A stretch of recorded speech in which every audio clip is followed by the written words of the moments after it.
Hi everyone, welcome to another episode in my GLP-1 journey, where of course I'm giving you weekly updates as to my weight loss, my side effects, noticeable mentions, anything that has happened within our community that's worthy to speak about. And this is where we do it.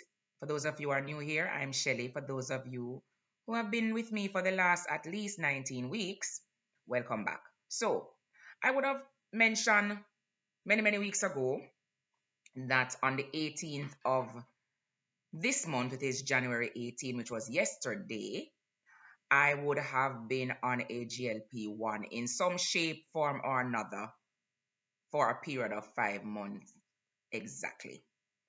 Now, what has those 5 months been for me in terms of side effects, my blood glucose levels, my BMI, just overall, what has happened, in terms of the medication, the changes that are taking place, and just how I'm navigating those changes as and when they come.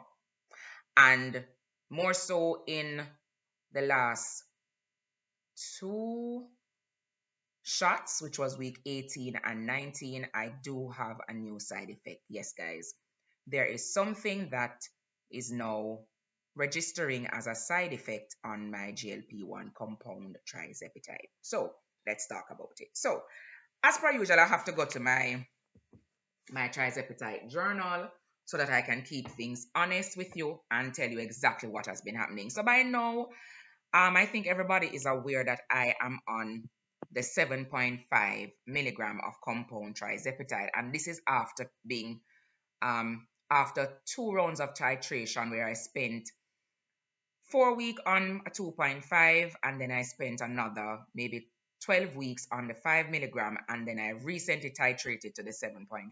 Now, along all of those dosage, I have not experienced any major side effects. I did have one or two of them, but nothing to write home about, nothing to really raise an alarm. As I said, there's always some over-the-counter thing that I was able to take to address or remedy whatever side effect that was happening. However, there were two side effects that recently, since titrating to the 7.5, that I noted and I decided, okay, again, I'm going to have to do something about it. Now, the first one I would have mentioned is the hair loss. Yes, guys, that is, yeah, I'm seeing a little bit of hair shedding than the normal. And I think in going through my research, I have learned that it's not tied to trizepatide, the medication itself. It's just any amount of drastic weight loss. Now, if you know where I'm coming from and where I am as of today, I'm going to put up a full shot of me somewhere here or here, one of these columns. If you know where I'm coming from 215 pounds. And as at today, I am 157, 158, thereabouts. So I've lost a total of, I don't know, do the math, but I've lost a significant amount of weight within a short space of time. Now, when I researched the thinning hair or the shedding of hair, um, and I honestly thought it was tied to the medication, but I researched and found out that no, it's tied to any drastic weight loss that has happened within a rapid period of less than 3 months or 3 months total.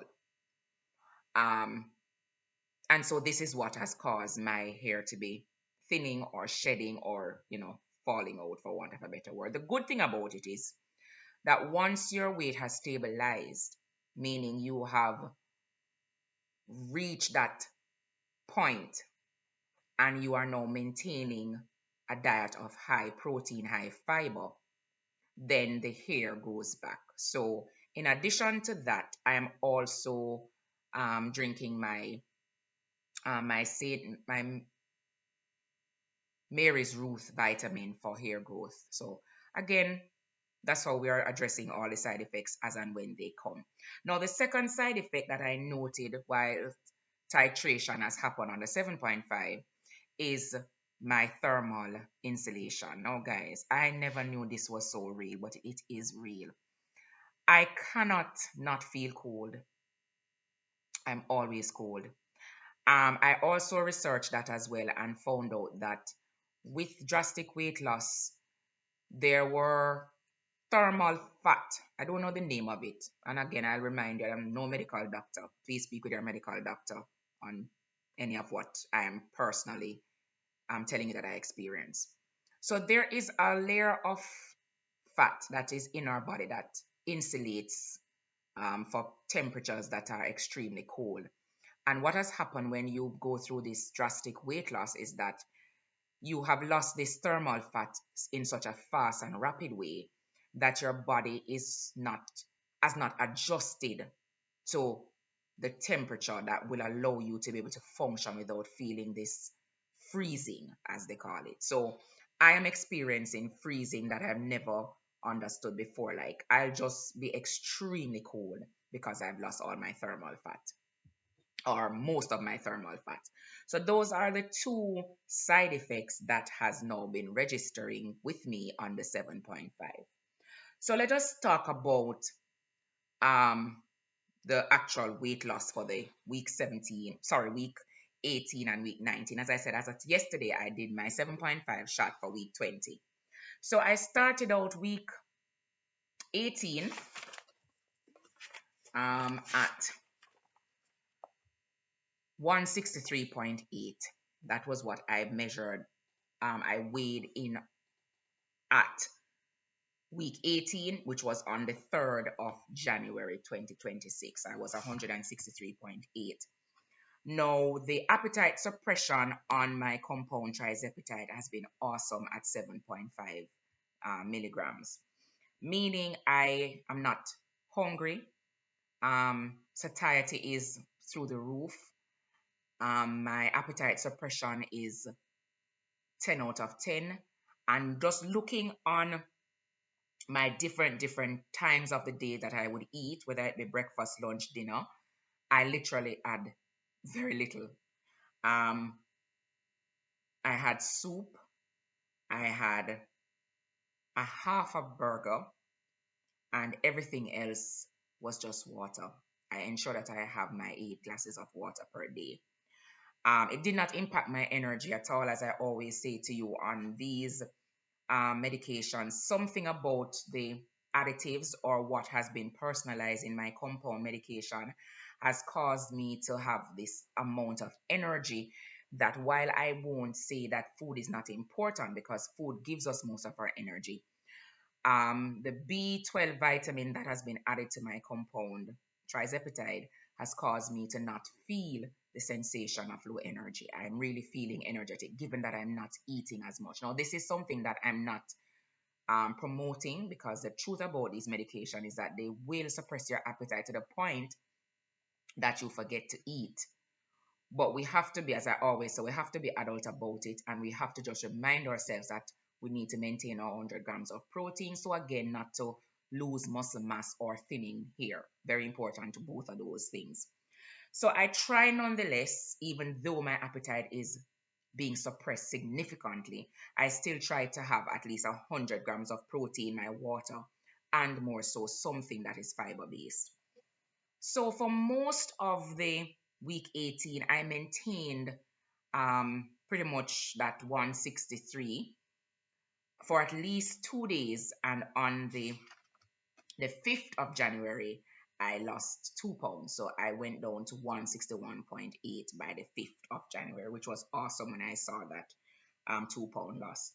Now, uh, for week 18 also, there was a feeling of wanting to do a split dose because I thought the medication is so potent that I may not need to do a 7.5 because I was barely eating.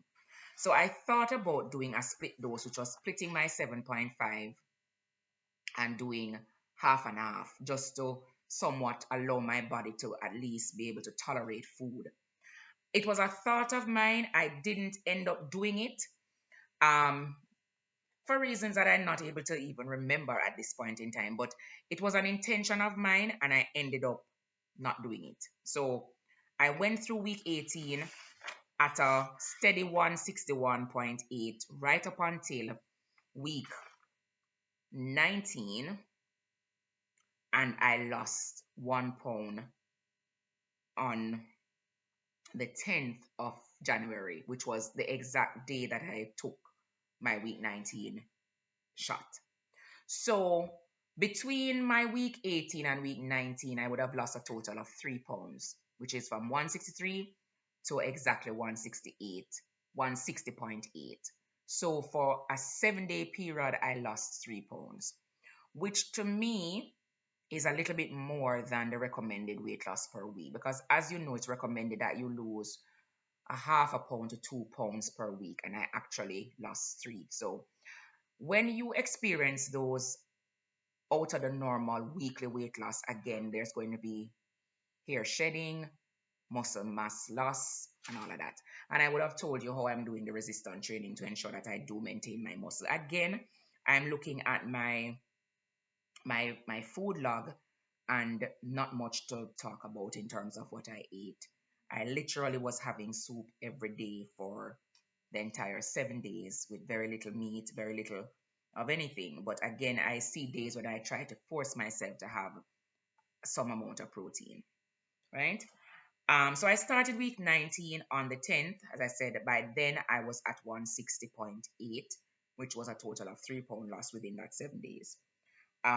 Took my shot, had no side effects noticeable to mention, save and except for the coldness that I was feeling. And as I said, whenever I, you know, was combing through my hair, I realized that I was losing a little bit more hair than I'm accustomed to. All right. So I went through week 19, pretty similar, but I did have a stall, a significant stall, where for most of week 19, I remained at 160.8, which was for me somewhat of a blessing because I didn't want to lose another 2 or 3 pounds, having just lost 3 pounds in 1 week. So I didn't mind the stall, but there were also non-scale victories that was experienced. Like I was losing inches.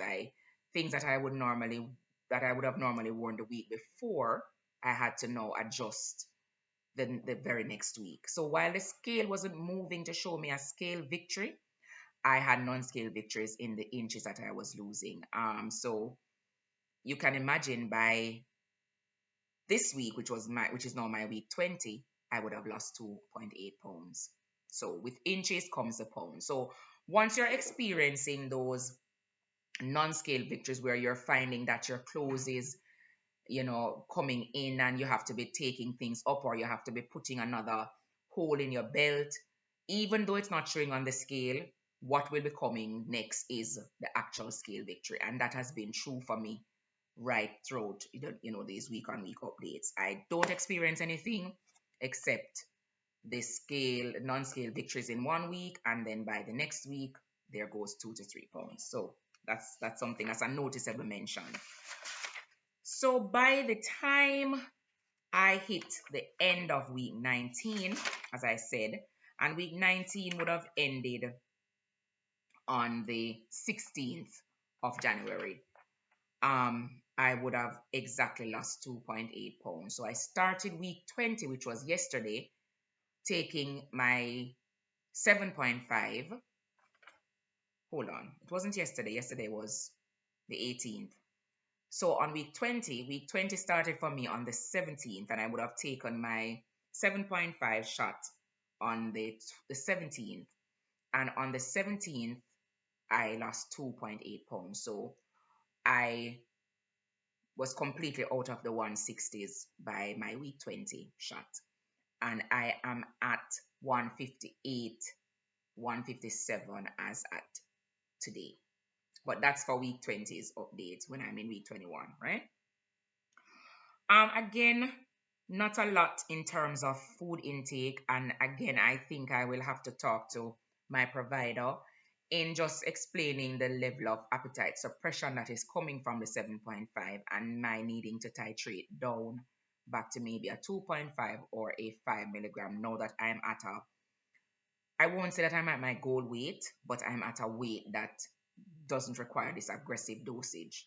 So I may have to talk to the provider and seek some guidance as to whether or not I need to titrate back down just to maintain, or if I need to go on the oral pills to maintain during my maintenance. But I'm closely approaching maintenance, guys. I'm at that point in time where I don't think I need to do the aggressive shots as I was when I was up in the numbers. And that is it for my week 18 and week 19 update. And as I said, I would have started week 20 on the 17th and still trying to make a decision as to whether or not I should titrate down. And based on where I'm at, I do think I'll be titrating down because I'm very close to my goal weight, even though I didn't have one. My goal weight was to be healthy. But we'll see how that goes. But certainly I don't think I need to be on this aggressive dose anymore. Now that's my update for this week. And I would have given you a dummy whammy, guys. I gave you 2 weeks update in one. So hopefully it was helpful for those of you who are considering starting a GLP-1, for those of you who are already on your journey, for those of you who are exactly at the week that I'm at, just to let you know what is happening. As I said, the cold shivers, the freezing, it's new to my body and it took me by surprise. But I researched it and found out that it's just your thermal fat that is going a little bit faster than, you know, our bodies are able to regulate and find that new temperature to keep us warm. So I guess when my body finds that temperature, I'll tell you that I'm now able to not be chilling and feeling cold just by the shut off a breeze. All right. So thank you once again, guys, for joining me. And I'll see you next week when I give you an update on week 20. Take care, and I'll see you then.